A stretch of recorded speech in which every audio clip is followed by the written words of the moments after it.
Y ya tenemos a nuestro primer invitado aquí que nos visitó, si recuerdan, hace unas semanas en el Boulevard Bainá. Hoy lo tenemos aquí en el Centro Carrefour Torremolinos, y es que Paco Franco, como todos saben, es el director de la Cátedra de Ciencias del Litoral Costa del Sol de la UMA, y viene a hablarnos de un tema muy interesante que a mí me ha estado contando unas pequeñas pinceladas antes de empezar el programa, y yo me he quedado con la boca abierta porque yo sabía que el Torcal había sido antiguamente, hace muchos millones de años, fondo marino, pero no sabía cómo se había formado, y precisamente ese es el tema que nos va a tocar hoy aquí. Paco Franco, buenas tardes. Buenas tardes, Rosana, ¿qué tal? ¿Cómo estamos? Bienvenido de nuevo. Muchísimas gracias. Me estoy enterando de unas cosas con Paco, que gracias por esa información, por culturizarnos un poco más a todos, y estén muy atentos a toda la historia que nos va a contar, porque el Torcal, ¿de qué periodo es? Porque sabemos que son de hace muchos millones de años, pero a lo mejor te imaginas 5 millones de años. No. Bien, bueno, el origen de la formación del Torcal, pues hay que remontarse 250 millones de años atrás. Que ya se dice pronto. Claro, ocurre durante el Jurásico, en el que la configuración de la Tierra era muy diferente a la que conocemos ahora, con la distribución de los diferentes continentes distribuidos en toda la superficie terrestre. En aquel momento los continentes estaban organizados de una forma completamente diferente. Ese primer continente primigenio, la Pangea, se había separado en dos, la Eurasia y Botswana, y entre esos dos grandes supercontinentes había... O sea, que teníamos uno en el norte y otro en el sur. Sí. Teníamos el mar de Tetis. En ese mar, en el periodo Jurásico, pues el agua de los océanos, debido a las fluctuaciones de dióxido de carbono que había como consecuencia de la fotosíntesis que realizaban las algas, originaba la precipitación de pequeños granos de carbonato cálcico que se iban depositando en el fondo marino. Porque claro, en aquella época estamos hablando de que la vida era la que estaba dentro del agua, ¿o había vida fuera también en la Tierra? Había agua, sobre todo en el agua, y se estaba originando vida en la superficie de la Tierra, pero había mucha vida en los mares. Había, por ejemplo, nosotros encontramos a día de hoy vestigios de lo que había en aquella época, los fósiles, y lo que encontramos es que junto a esos pequeños granos de carbonato cálcico que se depositaban en el fondo marino, pues también se depositaban esqueletos de moluscos cefalópodos, como pueden ser, por ejemplo, los amonites o los belemnites, que ahora podemos ver como fósiles cuando paseamos por el Torcal de Antequera, pero formaron parte de ese sedimento, de ese fondo marino que iba recibiendo, y que conforme iba siendo enterrado, ese sedimento se transformaba en roca. Posteriormente, los desplazamientos de las placas tectónicas hicieron que la placa africana fuera colisionando con la placa europea, y ese fondo marino que había entre la placa africana y la placa europea se levantara, se plegara y se elevara unos 1000 metros. Eso empezó a ocurrir hace 65 millones de años, cuando se inició el proceso de la orogenia alpina, que afecta a toda Europa, y que concretamente en nuestra zona pues originó ese arco calizo de la cordillera subbética al que pertenece actualmente ese Torcal de Antequera, que se eleva prácticamente unos 1000 metros por encima del nivel del mar.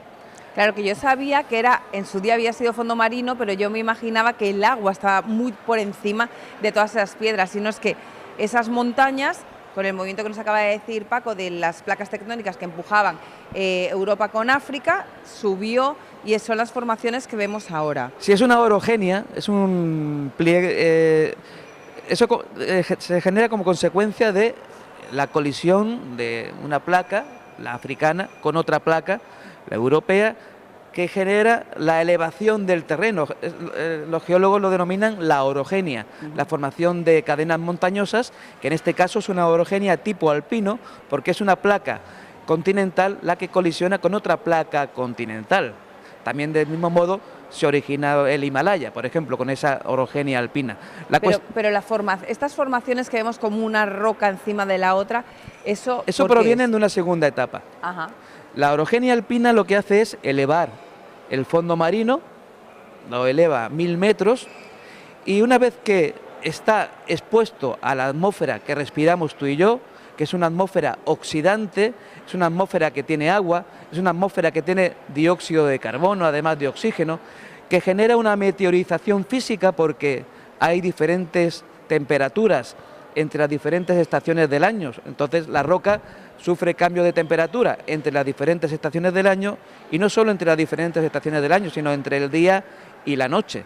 Los granos de calcita, que inicialmente formaron parte del fondo marino y que ahora están formando parte de las rocas del Torcal, durante el día se calientan y se dilatan, y durante la noche se enfrían y se contraen. Esa continua dilatación y contracción hace que la roca se vaya disgregando de forma física, pero también cuando llueve, como tenemos una lluvia ligeramente ácida, eso genera la disolución de la caliza, y es lo que ha originado pues que el Torcal de Antequera tenga un aspecto curioso que se denomina karst. Ese es uno de los karst más impresionantes que tenemos en la Tierra, ¿no? Pero eso es la importancia que tiene ese paisaje tan aleatorio que ha tenido pues el efecto de la meteorización física y química que se ha producido tras la formación de la montaña, ¿no? Y aquí cerca también tenemos karst en Almería, ¿no? Sí, tenemos cerca karst por Sorbas, de Tabernas.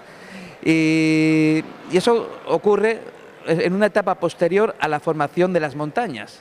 Una vez que ese arco calizo está expuesto a las condiciones atmosféricas, empieza un proceso de meteorización que genera pues esa disolución de la roca, que va generando dolinas, que va generando cuevas. ¿Qué son las dolinas? Pues son depresiones, cuando la roca se va disolviendo, va generando huecos.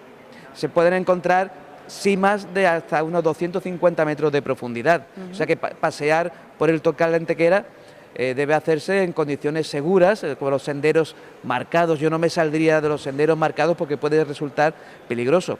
Esos procesos de disolución también generaron cuevas hay cuevas que se sabe que fueron habitadas en la época, pues en la edad de piedra, incluso en la edad del cobre. Hemos encontrado vestigios de que, bueno, ya los primeros asentamientos humanos ya poblaban esas cuevas que teníamos en el Torcal de Antequera. Es un lugar de especial belleza. Es un lugar de especial belleza, muy valorado a nivel internacional. Ya en el año 1929 fue declarado como zona de interés paisajístico. En el 89 fue declarado como paraje natural, y ya más hace poco, en el 2013, fue declarado como zona de especial conservación. Es un lugar único en el planeta que debemos proteger para que las generaciones venideras la puedan disfrutar. Es muy gratificante pasear y ver cómo los procesos erosivos han ido moldeando el relieve, generando formas muy curiosas. Tú ves que los estratos, la separación de los estratos es mucho más sensible a los procesos de erosión, y a veces pues ves formas con forma de tornillo, ves otras formas con forma de dromedario, de prismáticos. Incluso hay una senda, hay un sendero donde hay una gran concentración de fósiles de amonites, y se llama la senda de los amonites, está marcado. Y si queréis saber más ¿Los amonites cuáles son? ¿Los que tienen forma así como de gusano más gordito? No, ¿O mira, son los que son así en espiral como una caracola? Se pueden encontrar fundamentalmente dos tipos de fósiles en el Torcal de Antequera. Los amonites, que eran antiguamente, en el pasado, eran moluscos cefalópodos que tenían un esqueleto en forma de espiral, y nosotros lo que encontramos ahora es ese esqueleto en forma de espiral que se ha petrificado. La formación de un fósil es la sustitución de esa materia orgánica que formaba el fósil por minerales que perduran en el tiempo. Otro segundo tipo de fósil que también podemos encontrar, pero en menor proporción, son los belemnites, que sí tienen una forma un poco más puntiaguda, como en forma de punta de flecha o de bala, así como mucho más alargado, que no tiene nada que ver con esa figura en espiral que presentan los amonites, ¿no? Dices, nos has contado que data el origen del Torcal de hace 250 millones de años. Sí, el inicio del proceso de la formación del Torcal hay que remontarse al Jurásico, y el Jurásico es un periodo que empezó a ocurrir hace 250 millones de años hasta hace 150 millones de años. Luego ya el proceso en el que colisionan la placa africana con la europea, que hace que todo ese fondo marino se levante hasta 1000 metros de altura, esa orogenia alpina empieza a ocurrir hace 65 millones de años y sigue ocurriendo. Actualmente la placa africana colisiona con la placa europea y esos movimientos tectónicos son los responsables de que de vez en cuando sintamos algún terremoto en el mar de Alborán, por ejemplo. Ahora vamos a los terremotos, pero me gustaría saber cuáles son las pruebas que se realizan para saber esos millones de años atrás que hay que remontarse, porque por ejemplo sabemos que aparece un esqueleto, ¿no?, y que le hace la prueba del carbono 14 o un texto que también le hace, pero ¿qué prueba se le hace a unas piedras? Bien, los geólogos tienen que trabajar necesariamente con la ayuda de los paleontólogos. Nosotros los estratos los solemos datar con la ayuda de los fósiles. Sabemos qué fósiles existieron en cada una de las épocas y si encontramos fósiles ya somos capaces de datar, poner una fecha a la formación de algún estrato y el hecho de que encontremos amonites y que encontremos belemnites en el Torcal de Antequera, pues nos habla de que eso se originó durante el periodo Jurásico. Seguramente el mar era el mar de Tetis, que actualmente lo formarían pues el mar Mediterráneo y el océano Índico, que inicialmente estarían unidos porque Europa y África no estaban conectados. Entonces ese mar Europa sería el antiguo continente, la Eurasia, y el resto de continentes sería África. Entonces no estaría conectado y el mar de Tetis era lo que conocemos ahora como el mar Mediterráneo y el océano Índico. Claro, todos sabemos que la separación de los 5 continentes, o 6, ¿no?, depende de quién te lo diga, de la Tierra, pues ha sido producto de esos movimientos de las placas tectónicas que no vemos, pero que sabemos que se mueven, que originan esos terremotos. Entonces, estamos a merced también, porque esto se lleva escuchando va a haber un tsunami en las placas tectónicas que se mueven por Cádiz y va a llegar en cualquier momento, no se sabe fechar, pero se sabe que va a ser inminente y que a Málaga nos salpicará así un poquito. ¿Eso es cierto o cómo funcionan las placas tectónicas? ¿Se puede saber el movimiento que van a tener o van poquito a poquito? La existencia de terremotos tiene una existencia cierta, se deben al movimiento tectónico. A veces hay que saber que la corteza terrestre no es una corteza continua, es como si estuviera formada por piezas de puzzle. Esas piezas tienen un movimiento relativo, a veces se separan, por ejemplo bajo el océano Atlántico hay dos dorsales que se van separando. Hay 2 placas que se van separando formando una dorsal. Y nunca se juntan, pero van presionando las otras, ¿no? Que en lugar de separarse se acercan. Son bordes convergentes, como ocurre con la placa africana y la placa europea. Y a veces también tenemos bordes de falla, donde el movimiento es de cizalla, el movimiento es transversal. Ahí, en los bordes de falla, es donde se acumula una gran energía que cuando se libera en forma de terremoto. Si ese terremoto ocurre bajo bajo el mar puede generar un tsunami. Evidentemente, estamos bajo el movimiento continuo de las placas tectónicas, aunque es muy lento. Ten en cuenta que esa dorsal atlántica que separa Europa de América tiene un movimiento continuo, pero es muy lento, porque el continente europeo y el americano se van separando a lo mejor algunos centímetros cada año. El movimiento es muy lento, pero la energía que se acumula en los bordes de falla es muy grande. Y en algún momento, es muy difícil predecirlo, pero en algún momento se libera energía y puede ser que en algún momento se genere un tsunami. Hay que ver que estos tsunamis han ocurrido en el pasado. Ocurrió un tsunami en Lisboa, con el terremoto de Lisboa, y algo nos afectó. Hay evidencias de que han ocurrido en el pasado tsunamis, porque nosotros podemos estudiar las rocas y hay signos de llegada de tsunamis. ¿Ocurrirán en el futuro? Puede ser que sí.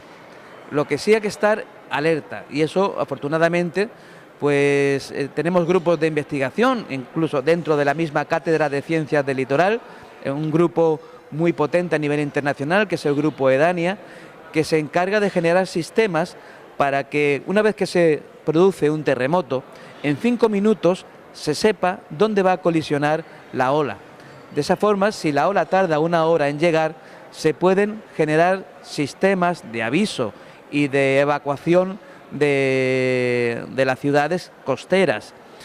Si un tsunami tarda 1 hora en llegar y la información la reciben las autoridades 5 minutos después de la formación del terremoto, hay 55 minutos para evacuar la zona más cercana a la costa. Y la Junta de Andalucía actualmente y todos los municipios costeros están elaborando planes de evacuación para que ninguna persona pues sufra el daño de un tsunami sin ser evacuada. Claro, eso sí lo sabemos gracias a la película Lo Imposible, de que si el mar se retira metros hacia adentro, eso es una señal de peligro inminente y hay que evacuar, ¿no? Sí. No obstante, los terremotos que ocurran en el Atlántico van a afectar fundamentalmente a la bahía de Cádiz, a la costa de Huelva. Ya los tsunamis que pasen por el estrecho de Gibraltar van a ir perdiendo energía y van a tener una menor afectación a la costa del Sol. Sin embargo, el pasado hemos registrado por evidencias geológicas la llegada de tsunamis. ¿Hay que estar alerta? Sí, pero hay que estar tranquilos. Son episodios que van a ser muy poco frecuentes en nuestra costa. En la costa asiática sí son más frecuentes porque hay una actividad tectónica muy activa. Aquí la actividad tectónica es más tranquila, hay algún terremoto, pero no suelen ser de gran magnitud y son muy espaciados en el tiempo. De hecho, esos epicentros de los últimos terremotos que hemos sentido en los últimos años, el epicentro estaba en Granada o en el mar de Alborán, ¿no? Sí, sí. Pero bueno, son estudios que realizamos dentro de la Universidad de Málaga y también que podemos realizar gracias a la labor de mecenazgo que hace Agua de Torremolinos, que para nosotros es muy importante. Ya en la última entrevista anunciábamos que habíamos renovado el convenio que permitía la existencia de la Cátedra de Ciencias del Litoral, y esto permite que nos anticipemos a todos los problemas, que la sociedad esté preparada para solucionar estos problemas que puede generar bien un tsunami o la calidad del entorno litoral. Me parece estupendo, porque si hubiera conocido a Paco Franco años antes, igual me hubiera planteado, si tuviera el dinero y me hubiera tocado la lotería, en vivir en primera línea de mar, en primera línea de playa, porque eso sí que siempre he tenido en la cabeza, por peligros como que llegara un tsunami, de no coger una casa en primera línea del mar si tuviera dinero, ojo, que bueno, se necesita dinero para estar en primera línea de mar. Yo creo que siempre es una muy buena opción tener una casa con vistas al mar, porque al mar nunca... A mí no me gusta alejarme. Paco, muchísimas gracias. Muchas gracias, Rosana. Nos acompañará de nuevo el próximo 12 de febrero con temas muy interesantes que investigan en esa cátedra de Ciencias del Litoral de la Costa del Sol en la Universidad de Málaga, gracias a, entre otros mecenas, Aguas de Torremolinos. Así que estaremos aquí a la espera de qué historias tan interesantes nos cuentas y qué pasa con nuestras aguas, con nuestras playas, y que ya estamos a puntito de empezar a disfrutarlas de nuevo nosotros, porque los extranjeros están todos los días ahí, ¿eh? Te digo un secreto. Dime. Yo también la estoy disfrutando. ¿También? Yo los fines de semana me pego mi paseíto con mi mujer, tranquilito, a pasear, a tomar un poquito el sol y a disfrutar de un espetito de sardina, aunque no sea la época, pero también están muy buenos en esta época. Claro que sí, aquí en la Costa del Sol todo está bueno. Gracias, Paco. Muchas gracias. Nosotros nos vamos a publicidad y a la vuelta